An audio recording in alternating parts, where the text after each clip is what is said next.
Making a difference. It's at the heart of Southern Inspirations. I believe we all have opportunities every day to make a difference. In our homes, our local communities, everywhere we live, work, and play. Let's dive right into today's Making a Difference conversation.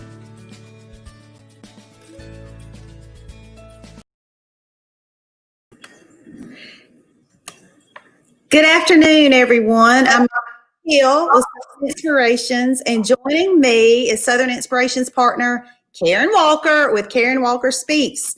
Speaks. That's a mouthful, especially third live today in a row. So I'm surprised I can even talk at all. It's always good to see you, Michelle. It's always good to join you to have some really good conversations.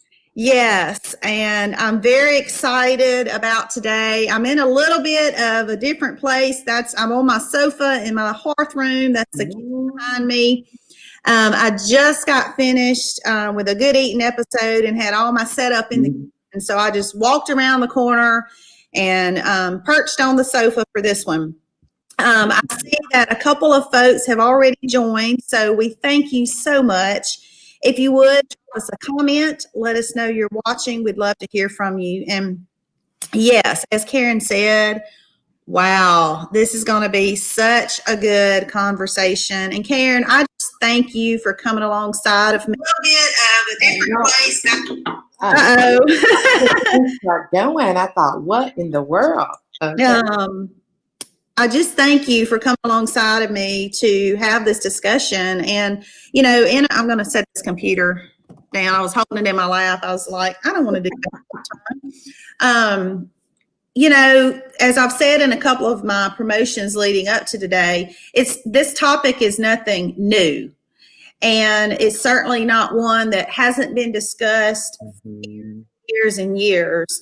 But, I think we always need to be looking for new ways to address it because relationships are important. And at the core of it, that's what we're talking about. It's relationship and choosing harmony over division in all of our relationships. Just when it comes to racial tension. But that is something that's very, very real. I think it's important to keep the conversation going. So I just thank you again, and I'm excited for where this is going to go today. Yes, well, good. I'm glad that we can just sit and just have an open conversation with the things that are going on right now in our nation, especially as it relates to race and politics. All of that stuff can just really divide us, and we want to look for ways to have conversations that draw us together, where we're not so focused on our differences, but really finding that those things that we have in common and building on that. And a lot of it is really getting to know people who are different than we are. And sometimes we haven't had an opportunity to do that. And sometimes there hasn't been civil conversation around it. And so we're hoping that today we will help just inspire and spur people on to have conversations, to get to know your neighbors. I was reading a study and I was just blown away that it said that 48% of Americans do not trust their neighbors. Can you believe that? Karen, I'm almost speak. That's high. That's very high statistic.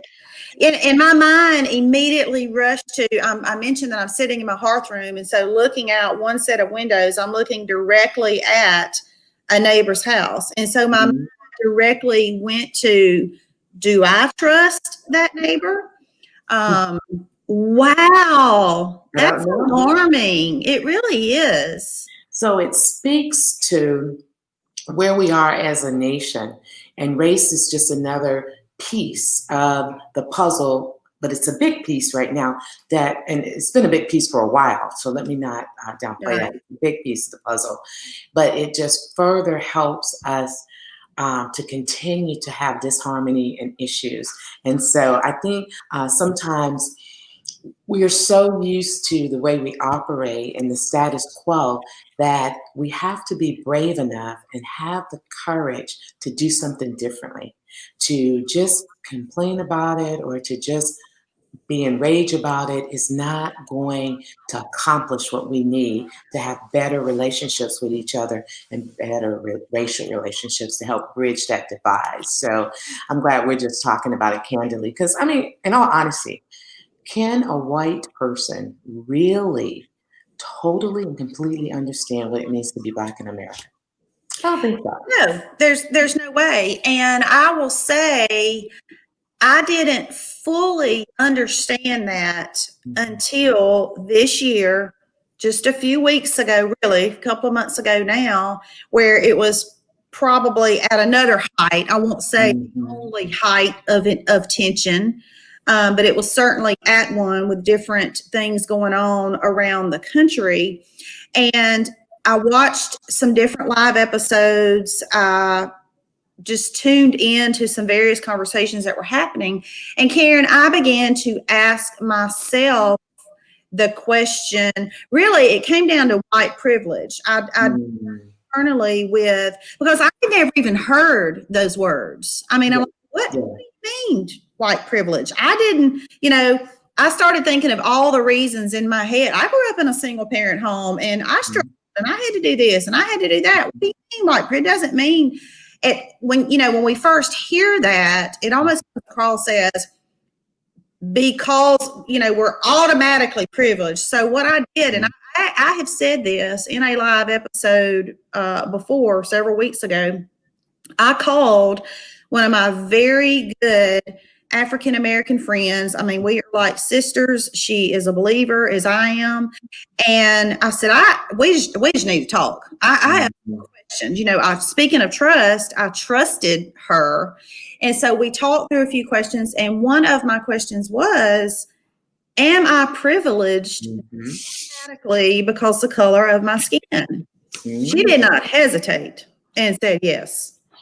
So I've had to wrap my Mhm. head around that, Karen, and begin to change my mindset and my perspective Mhm. and my perception on several things. So it's been, and I am sure, I am certain, I'm not the only one that's kind of walked this journey, if you will, when it comes to facing this. Mhm. Mhm. Yeah, I know. I have friends that are all different ethnic groups. I mean, I've been around different people for a long time. And one of the things that I have come to understand is we all have biases, no matter what color we are. We have biases. We have those things that we think and believe without even consciously thinking about them. They're kind of like our unconscious bias. But I know we don't have a lot of time today, but the thing I would love to help people understand is that you can take your gifts and your talents, your experience, your knowledge, and be a bridge builder. We want to be bridges, not, we don't want more barriers. And we create barriers when we talk in exclusive language. We create barriers when we make assumptions and act on them, when we operate with a mob mentality. And so, one of the ways, several ways that we can help you a bridge builder is, first of all, really understand what the issues are as it's related to race. What's really going on? Educate yourself, not through media, not through these sound bites and things you always see on TV. Do the research. Read books that speak to that. People who have taken time to thoroughly research, to point you to data, point you to things and resources that's going to help you better understand and connect with people.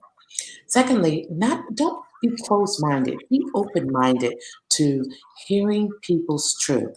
You may not agree with it, but open your mind and listen. Sometimes people need to be heard because when you really listen, sometimes you will understand in a different way.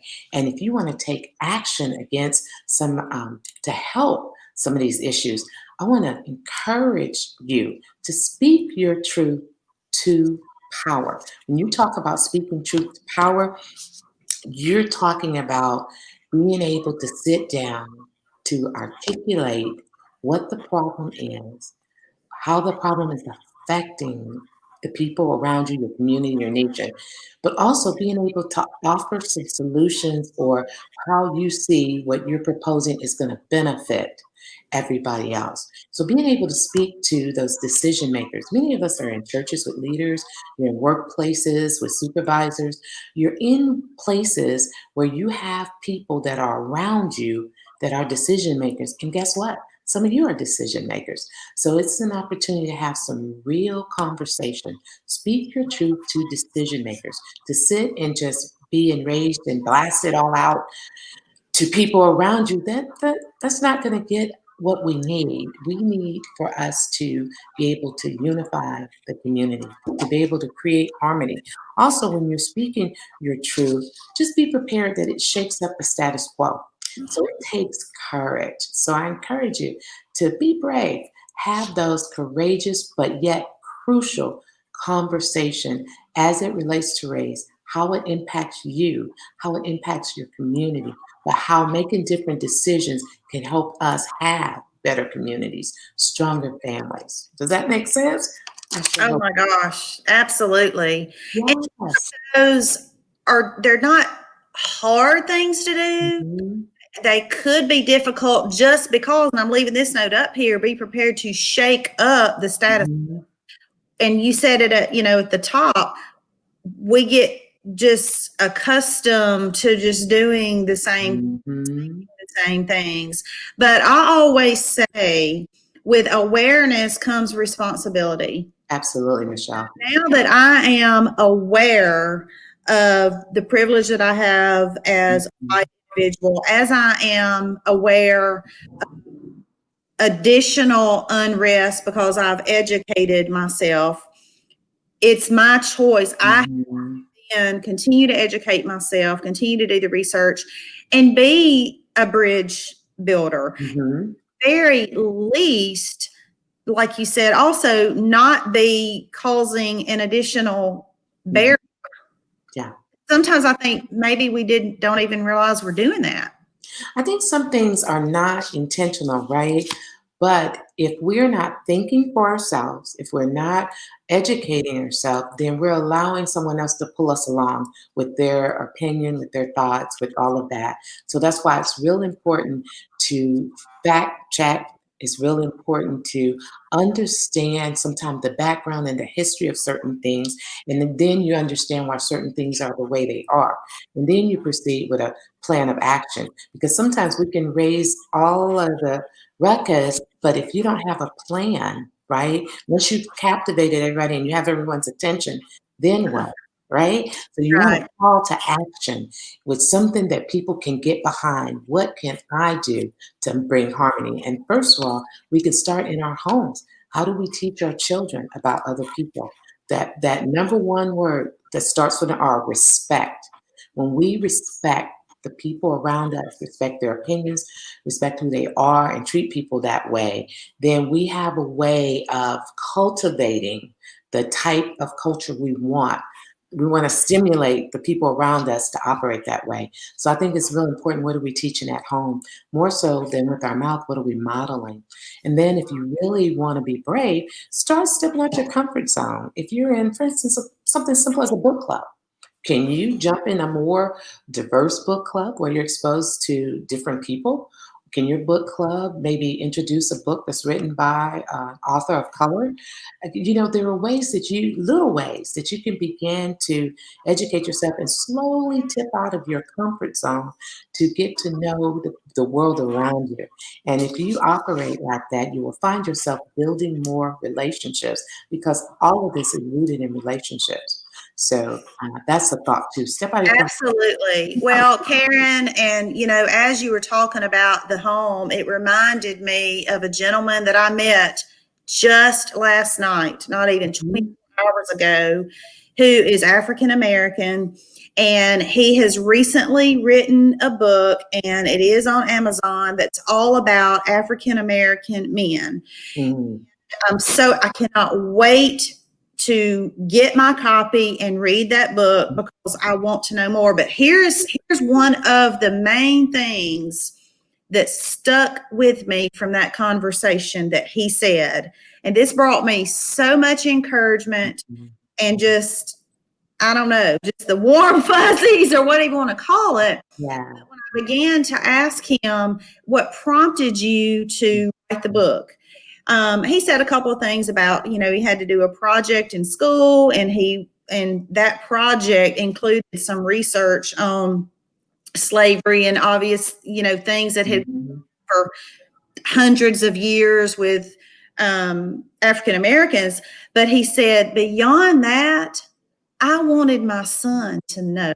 And that stuck with me because just as I have a responsibility as a white individual to educate myself, so and we're not trying to make this just about black and white. You've already mentioned, oh my gosh, there's hundreds of cultures and ethnicities, and it's all, but it always seems to, particularly in the South, to come down to, black and white.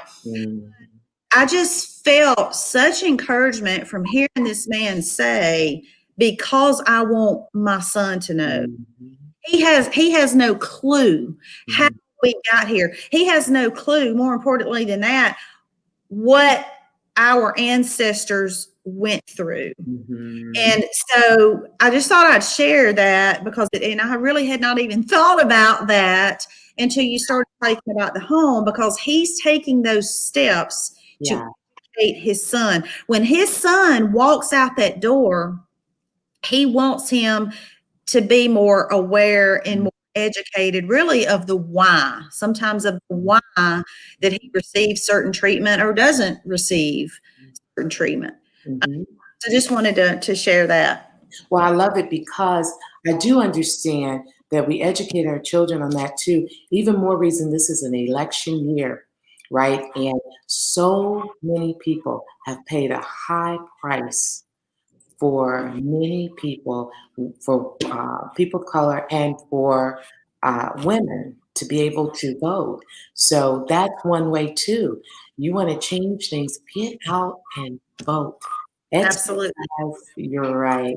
But the bottom line, Michelle, all of it is, as a Black woman in America, all you get to know me, get to know others who are different than you. And it goes both ways, right?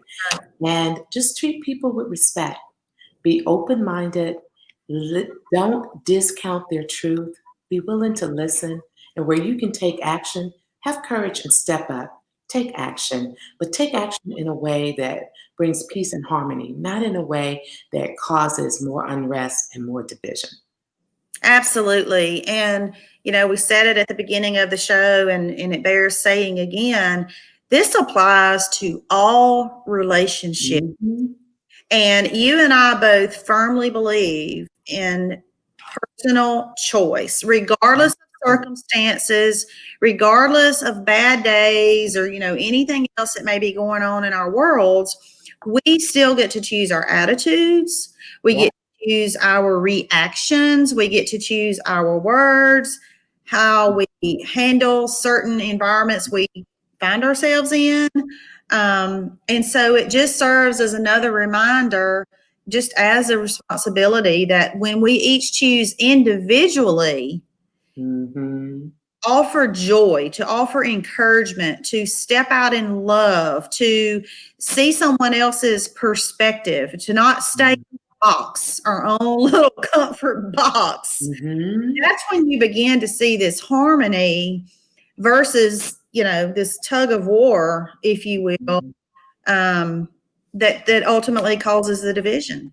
Absolutely. Absolutely. If we can put our ego aside, if we could really, I love God. So if you could love God and love others, you can have it all covered, right? And so loving others is doing right by them, treat them with respect, knowing that all humanity matters and we're caring about each other. So I just know this conversation has been really great, but it's only not even a tip of the iceberg of the deeper conversations we need to have rooted around this topic. So if you want to discuss that topic more, there are plenty of book clubs going on using some of the books that are out there now that's been written, that's very, very well done, where you can have great, intelligent conversation that can help you become more self-aware, but also give you practical ways that you can make a difference in the world around you. Wow. That's a great way to sum it up, Karen. Mhm. Much for that. And yes, fabulous conversation, and one that we definitely want to continue. And I look forward to those conversations. For everyone watching, we invite you to continue to do your part in your circle. It starts Yeah. in your home, it starts in your circle of influence, Mhm. with your family, your extended family. Do your part. If you would like to be a part of one of our discussions, if you would like to join us right here in a broadcast, please reach out and let me know, let Karen know. We certainly want to consider that, because it's it takes all of us. Yeah, it If does. you have something valuable if you've done extensive research, or if you have a certain issue that you really just want to talk through and how to approach, we want to be that resource for you and invite you to participate. So again, let me know if that interests you. Anything else, Karen? No, it's just been good to just kind of talk about it. I feel like that there's, like I said, some deep conversations that we can have. There's so many issues right now surrounding it. I think that unless you are in it, you really don't. I think people don't really understand some of the barriers, some of the minefields and things that are there. That sometimes it's very hard to navigate those things. And so I think once we're aware of it, we can start having policies and things to address some of the inequities and things that surrounded by race. But the thing we can do right now is, like you said, with our attitudes, with our choices, with our words, we can build bridges in our communities. Absolutely. Well, thank you again for that, and for everything you do to further just the education, and the love and the joy that you spread. Thank you. Well, thank you everyone too for joining. Karen and I greatly appreciate it. We ask that you share this episode, let others know what we're doing, invite your friends and family to join us. And thank you for supporting Southern Inspirations, continuing to watch. Appreciate that as well. Everybody have a wonderful Friday, a fabulous weekend. Be safe, stay healthy, and stay tuned for more joyful living episodes. We'll see you next time. Bye, y'all.